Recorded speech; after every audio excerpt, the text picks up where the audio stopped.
Halo semuanya, selamat datang kembali di channel ini. Hari ini kita akan menyimak sebuah kisah menyentuh tentang seorang TKW Indonesia yang dengan tulus menolong seorang pria Arab buta. Namun siapa sangka, pria yang ia bantu itu ternyata adalah seorang pangeran kaya raya yang sedang menyamar untuk mencari calon istri berhati tulus. Ceritanya benar-benar bikin merinding. Sebelum kita mulai, jangan lupa tekan tombol like, subscribe, dan tinggalkan komentar dari kota mana saja kamu menonton. Kalau sudah, mari kita saksikan video selengkapnya. Nonton sampai selesai ya. Dan jangan lupa subscribe channel ini. Welcome to Montesa Channel. Nurbaya, perempuan berusia 28 tahun, sudah hampir 2 tahun bekerja sebagai pelayan di sebuah restoran mewah di pusat kota Dubai. Setiap pagi ia berangkat lebih awal dari kamar kecil yang ia sewa bersama 2 temannya. Sambil merapikan hijab dan meraih tas kerjanya, ia selalu berkata pelan pada dirinya sendiri, "Semoga hari ini lebih baik dari kemarin." Restoran tempatnya bekerja tidak pernah sepi. Lampu kristal bergantungan di langit-langit, musik lembut mengalun, dan tamu-tamu beraroma parfum mahal datang silih berganti. Meski berada di antara kemewahan, Nurbaya bekerja dengan sepenuh hati. Ia selalu menyapa setiap tamu dengan senyum hangat. Suatu pagi, ketika ia tengah membersihkan meja, seorang rekan kerja bersandar di dinding sambil menatapnya dengan setengah mencibir. "Kamu tidak capek terus senyum begitu, Nurbaya? Ini bukan kampung halamanmu. Di sini yang penting uang dan penampilan." Nurbaya hanya tersenyum kecil. "Senyum kan gratis. Siapa tahu bisa bikin hati orang lebih ringan." "Ah, kamu ini terlalu baik untuk kota seperti ini," balas rekan itu sambil pergi. Meski sering diremehkan, Nurbaya tidak pernah menggubrisnya. Ia tahu betul alasan ia merantau jauh dari rumah. Ia ingin membantu keluarga, membiayai adik-adiknya yang masih sekolah, dan membangun masa depan yang lebih baik. Kadang ia berdiri di jendela belakang restoran saat jam istirahat, menatap gedung-gedung tinggi yang menjulang. Ia berbisik pelan, "Aku tidak tahu apa rencananya untukku, tapi aku yakin Tuhan tidak akan tidur." Di restoran itu, ia selalu menjadi pelayan yang dipanggil ketika tamu datang dengan permintaan rumit atau butuh perhatian ekstra. Beberapa rekan kerjanya sering mengeluh, "Kamu itu terlalu lembut, Nur. Harusnya kamu pilih tamu yang banyak belanja. Baru kamu dapat tip besar," kata salah seorang. Nurbaya menjawab tenang, "Yang penting aku bekerja dengan benar. Urusan rezeki sudah diatur." Hari-harinya berjalan dengan rutinitas yang sama. Namun di balik semua kesibukan dan kemewahan yang tidak pernah benar-benar menyentuh hidupnya, Nurbaya tetap mempertahankan hatinya yang tulus. Ia tidak pernah tahu bahwa kebaikannya itu sedang diam-diam mengantarkan hidupnya bertemu seseorang yang akan mengubah segalanya. Sore itu, restoran mewah tempat Nurbaya bekerja seperti biasa dipenuhi tamu dari berbagai penjuru kota. Lampu-lampu kristal memantulkan cahaya keemasan yang membuat ruangan terasa semakin elegan. Para pelayan bergerak cepat, membawa piring, menyiapkan meja, dan menyambut para pelanggan dengan senyum yang kadang lebih dipaksakan daripada tulus. Di tengah kesibukan itu, pintu restoran terbuka perlahan. Seorang pria muda masuk dengan langkah pelan sambil mengandalkan tongkat panjang, matanya terpejam, wajahnya tenang, dan pakaiannya sederhana. Beberapa pelayan langsung saling berpandangan. "Lihat itu, kayaknya dia tidak punya uang untuk makan di sini. Tadi aku lihat orang seperti itu di luar, ngapain masuk ke restoran mahal begini? Habis waktu nanti kalau dilayani." Bisik-bisik itu terdengar jelas oleh Nurbaya yang sedang menata serbet di meja dekat pintu. Ia menoleh dan memperhatikan pria itu. Meski sederhana, gerakan pria itu lembut dan penuh kehati-hatian. Ia berdiri diam, tampak mencoba mendengar suara seseorang yang mungkin bersedia menolongnya. Salah satu pelayan mendekat sedikit, lalu kembali mundur dan berbisik, "Aku tidak mau repot, biar saja dia keluar sendiri." Nurbaya menghela napas. Ia tak tega melihat pria itu berdiri tanpa arah. Ia mendekat perlahan dan berkata lembut, "Silakan ikut saya, ada yang bisa saya bantu?" Pria itu tersenyum kecil, "Terima kasih, saya hanya ingin makan. Apa restoran ini menerima tamu seperti saya?" "Tentu saja," jawab Nurbaya mantap, "semua tamu kami layani." Ia memapah tangan pria itu ke sebuah meja di sudut yang nyaman. Khalid duduk dengan hati-hati. "Maaf kalau saya merepotkan," ucapnya pelan. "Tidak sama sekali, mau makan apa hari ini? Saya percaya apapun yang kamu pilihkan, selama rasanya enak, saya senang." Jawaban itu membuat Nurbaya tersenyum. Ia jarang menemui tamu yang bicara dengan nada seramah itu. Ia pun memilihkan menu hangat yang cocok disajikan sore hari. Dari jauh, beberapa pelayan lain memandangi mereka sambil menggeleng. Dia buang-buang waktu. Untuk apa bersikap baik pada orang yang tidak bisa bayar? Nurbaya berpura-pura tidak mendengar. Setelah membawa pesanan Khalid, ia kembali ke mejanya dan bertanya, "Kalau ada yang kurang, panggil saja saya." Khalid mengangguk sambil meraba pinggiran meja. "Suaramu menyenangkan, tidak banyak orang yang mau berhenti sejenak dan memperlakukan saya dengan wajar." Ucapan itu membuat dada Nurbaya hangat. Ada sesuatu dari cara bicara pria itu yang membuatnya merasa dihargai. Setelah makan, Khalid berdiri pelan. "Terima kasih untuk kebaikanmu hari ini." Nurbaya menjawab, "Hati-hati di jalan ya." Pria itu tersenyum dan melangkah keluar. Ia tidak tahu bahwa pertemuan sederhana itu baru awal dari sesuatu yang jauh lebih besar. Sedangkan Nurbaya juga belum mengerti bahwa sikap tulusnya hari itu akan menuntunnya pada kisah hidup yang tak pernah ia bayangkan sebelumnya. Sejak hari pertama itu, kehidupan Nurbaya perlahan berubah tanpa ia sadari. Pada malam kedua, saat ia keluar dari restoran setelah menyelesaikan shift, ia melihat seseorang berdiri di dekat pintu. Di bawah lampu jalan yang temaram, tampak sosok Khalid tengah memegang tongkatnya sambil menatap ke arah suara langkah orang lewat. Nurbaya sempat ragu mendekat, namun ketika ia melintasi depan restoran, Khalid tersenyum pelan. "Aku mengenali langkahmu," katanya lembut. Nurbaya berhenti. "Khalid, kamu menunggu seseorang." "Saya menunggu teman baru saya. Saya ingin berterima kasih sekali lagi karena kamu membantu saya kemarin." Nurbaya tertegun. Tidak banyak orang yang menghargai kebaikan sekecil itu. "Khalid, kamu tidak perlu repot datang ke sini setiap malam," ucap Nurbaya. "Saya tidak merasa repot," jawab Khalid. "Saya hanya ingin mendengar cerita kamu." Suara kamu membawa ketenangan. Sejak saat itu, malam-malam Nurbaya tak lagi sendirian. Setiap kali ia pulang kerja, Khalid selalu berada di depan restoran, berdiri atau duduk sambil memegang tongkatnya. Ia tidak pernah memaksa, tidak pernah menunggu terlalu dekat, hanya berada pada jarak yang sopan dan penuh hormat. Mereka sering berjalan bersama menyusuri trotoar menuju taman kota yang tidak terlalu jauh.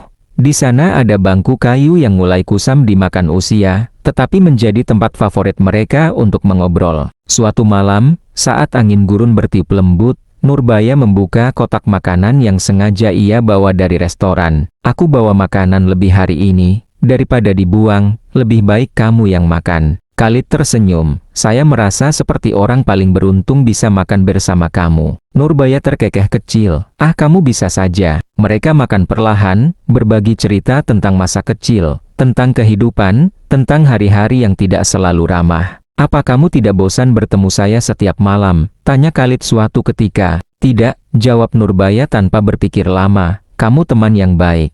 Bicara denganmu itu menenangkan." Khalid terdiam sejenak, seolah menyimpan sesuatu yang tak bisa ia ucapkan. "Saya sering merasa orang melihat saya hanya sebagai kekurangan saya," katanya pelan. Nurbaya menatapnya. "Meski pria itu tidak bisa melihat, di mata saya kamu sama seperti orang lain, tidak ada yang kurang." Perkataan itu membuat rahang Khalid mengencang, seolah menahan sesuatu yang ingin meledak dari dadanya. Tapi ia tetap diam, hanya tersenyum. Hari demi hari berlalu, rutinitas itu menjadi kebiasaan yang mereka tidak pernah rencanakan, tetapi seakan menjadi bagian penting dalam hidup masing-masing. Nurbaya mulai terbiasa mendengar suara langkah tongkat Khalid di depan restoran. Ia bahkan sering merasa gelisah jika keluar lebih lama dari biasanya. Ada kehangatan halus yang tumbuh di antara mereka, bukan seperti kisah cinta cepat ala drama, tetapi lebih seperti bunga kecil yang tumbuh dari tanah keras kehidupan perantauan. Tanpa sadar, keduanya saling mengisi kekosongan yang tidak pernah mereka akui. Hari-hari Nurbaya di restoran tetap berjalan seperti biasa. Ia tetap bekerja rajin, tetap tersenyum pada setiap tamu, dan tetap menjaga kerahasiaan pertemanannya dengan Khalid. Bukan karena ia malu, tapi karena ia tahu tidak semua orang akan memahami, terutama rekan-rekannya yang sejak awal sudah memiliki pandangan berbeda tentang hidup di kota itu. Suatu sore saat ia tengah merapikan meja, dua rekannya mengawasinya sambil berbisik. Ketika Nurbaya berjalan lewat, mereka pura-pura tersenyum ramah. Padahal sorot matanya sudah cukup menjelaskan maksud sebenarnya. Kami lihat kamu sering pulang bareng dengan pria buta itu. Salah satu dari mereka membuka pembicaraan. Nurbaya berhenti sejenak. Namanya Khalid, kami cuma berteman. Teman, ulang rekannya dengan nada meremehkan. Nurbaya, kamu tahu kan di kota ini semua pria dilahirkan kaya. Semua. Kamu bisa dapatkan siapa saja kalau kamu mau. Rekan yang lain menimpali sambil tertawa kecil. Tapi kamu malah memilih pria buta yang tidak punya apa-apa. Kenapa buang-buang waktu begitu? Nurbaya menarik napas panjang. Ia sudah hafal nada bicara seperti itu. Kalian tidak tahu isi hati seseorang hanya dari apa yang kalian lihat. Rekannya menyeringai. Yang terlihat saja sudah cukup jelas. Kamu pantas dapat pria kaya. Jangan sampai nanti menyesal karena berteman dengan orang yang tidak bisa kasih apa-apa. Nurbaya menatap mereka dengan mata yang tenang. Aku tidak berteman dengan seseorang karena hartanya. Khalid orang baik. Itu saja sudah cukup. Tapi komentar-komentar sinis itu tidak berhenti di situ. Setiap Nurbaya tampak akan pulang dan membawa kotak makanan. Rekan-rekannya selalu melontarkan kalimat yang menohok. Itu buat siapa? Untuk pria buta itu lagi ya? Nurbaya, kamu itu terlalu baik. Dunia tidak berjalan dengan kebaikan saja, tahu. Kamu pikir orang seperti itu bisa bawa kamu ke masa depan? Nurbaya tak pernah langsung membalas. Tetapi pada suatu hari, saat komentar itu semakin menusuk, ia akhirnya menjawab lebih tegas dari biasanya. Kalian boleh punya pendapat masing-masing. Tapi aku memilih untuk melihat sifat seseorang, bukan kekurangannya. Aku lebih tenang berteman dengan Khalid daripada dengan orang yang menilai manusia dari harta dan penampilan. Kata-kata itu membuat ruangan sejenak terdiam. Rekannya mendengus dan berbalik, enggan berdebat lebih jauh. Meski begitu, ucapan-ucapan itu tetap berbekas di hati Nurbaya. Ia sering merenung ketika berjalan menuju taman kota. Ketika ia duduk di bangku kayu bersama Khalid, ia kadang menatap wajah pria itu sambil bertanya dalam hati mengapa banyak orang sulit melihat ketulusan seseorang. Suatu malam, ketika angin malam bertiup lebih lembut dari biasanya, Khalid berkata, "Kamu kelihatan lelah hari ini." "Tidak apa-apa," jawab Nurbaya. "Kalau kamu butuh cerita, saya siap mendengar." Nurbaya tersenyum tipis. "Kadang orang tidak mengerti kenapa aku berteman denganmu. Tapi aku tidak peduli, kamu baik. Itu cukup."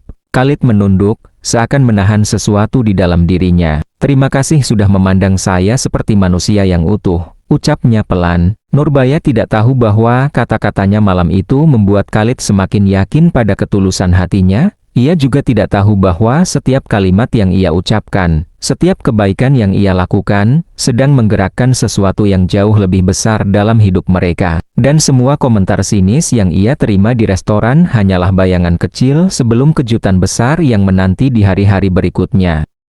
Hari itu restoran sedang tidak terlalu ramai, tetapi suasananya terasa berbeda.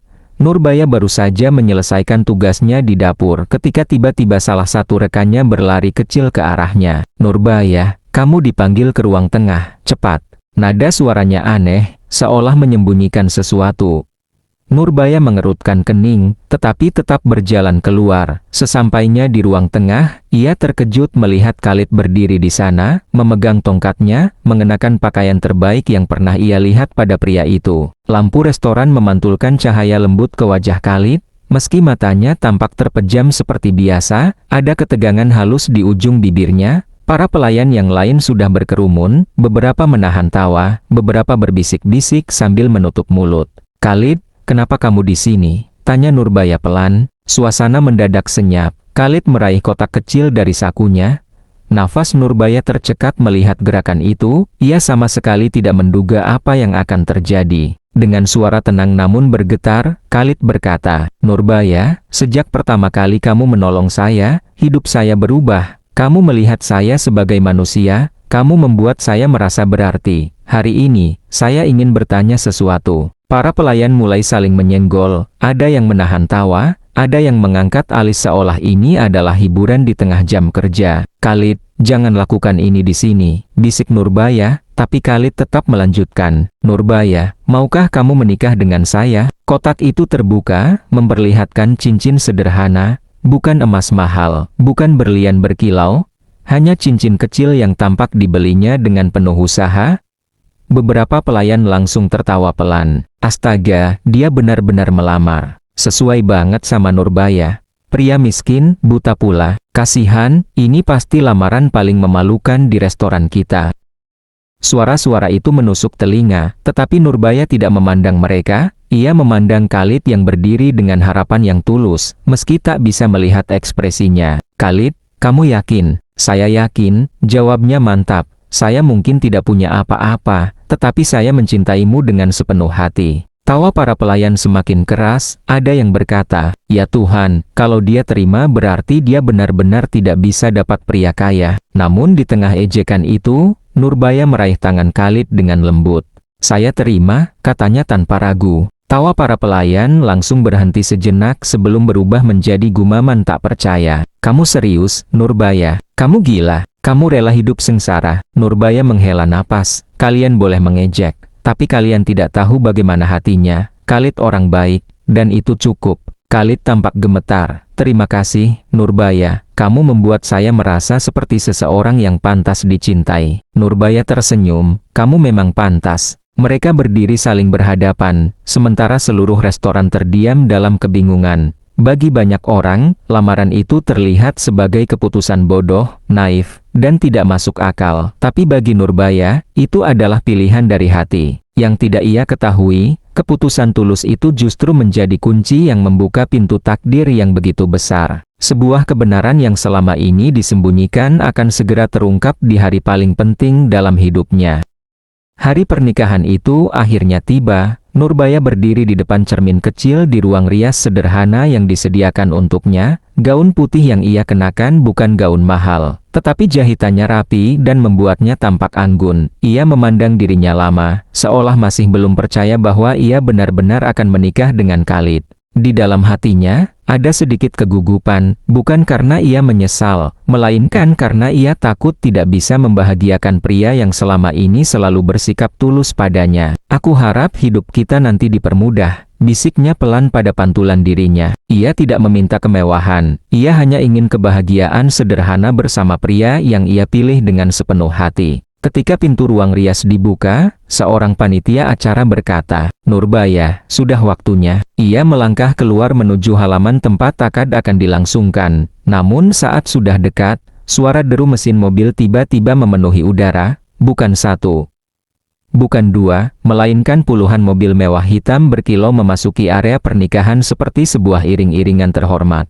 Tamu-tamu yang hadir terperanjat, beberapa bahkan berdiri saking terkejutnya. Mobil siapa itu? Kenapa seperti rombongan keluarga bangsawan? Apa mereka datang ke acara yang sama? Nurbaya berhenti melangkah. Dadanya berdegup kencang. Ia tidak mengenali mobil-mobil itu, tetapi semuanya tampak seperti kepunyaan orang yang sangat kaya. Dari mobil paling depan, pintu terbuka perlahan. Seorang pria turun dengan pakaian resmi yang jauh berbeda dari sebelumnya, bukan pakaian sederhana, bukan pakaian orang yang kesulitan uang. Pakaian itu terlihat mahal dan elegan, seperti milik seseorang yang terlahir dalam keluarga berpengaruh. Pria itu adalah Khalid. Mata Nurbaya membesar. Khalid berjalan tegap tanpa tongkat, matanya tidak lagi terpejam. Ia menatap lurus ke arahnya, penuh ketegasan dan keyakinan. Tamu-tamu mulai berbisik keras. "Itu Khalid kan? Tunggu, bukankah dia buta? Kenapa dia bisa melihat? Jadi selama ini dia pura-pura?" Khalid berhenti tepat di depan Nurbaya. Ia menatapnya lama, dengan mata yang selama ini tidak pernah ia perlihatkan. Mata yang jernih dan penuh rasa syukur. "Khalid, kamu..." Suara Nurbaya hampir tidak keluar. "Kamu bisa melihat?" Khalid mengangguk. "Iya, saya tidak buta, Nurbaya, semua itu penyamaran." Nurbaya memegangi dadanya, tak percaya dengan apa yang ia lihat. "Kenapa kamu berpura-pura?" Khalid mengambil tangan Nurbaya dengan kedua tangannya. "Saya lelah melihat orang mendekati saya hanya karena harta. Saya ingin menemukan seseorang yang benar-benar tulus, maka saya menyamar sebagai pria biasa. Bahkan dianggap miskin tidak apa, karena dari situ saya bisa melihat siapa yang benar-benar melihat hati saya." Ia menelan napas sebelum melanjutkan. "Dan kamu telah membuktikan bahwa ketulusan itu masih ada. Kamu menerima saya ketika semua orang menertawakan saya. Kamu menerima lamaran saya tanpa memikirkan harta yang tidak pernah saya tunjukkan." Tamu-tamu terdiam, sebagian terkejut, sebagian merasa malu atas apa yang pernah mereka pikirkan. Nurbaya menggeleng pelan, masih sulit percaya. Lalu, siapa kamu sebenarnya?" Khalid tersenyum lembut.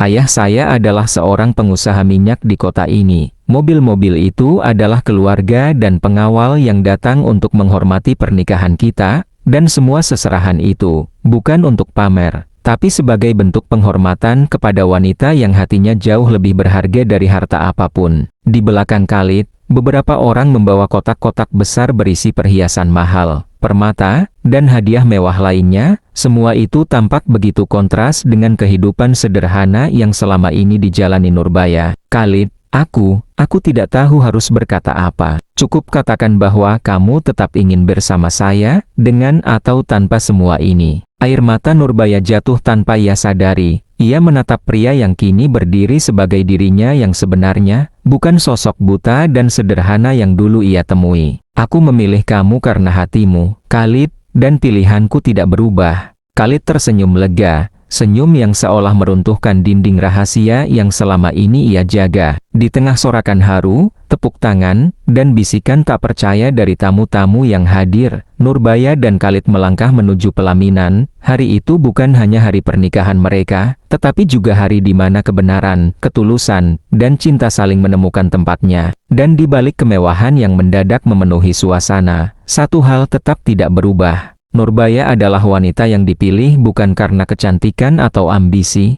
tetapi karena hatinya yang tulus. Dan Khalid, pria yang pernah datang sebagai seseorang yang tampak tak berdaya, akhirnya menemukan apa yang selama ini ia cari. Seorang istri yang mencintainya apa adanya.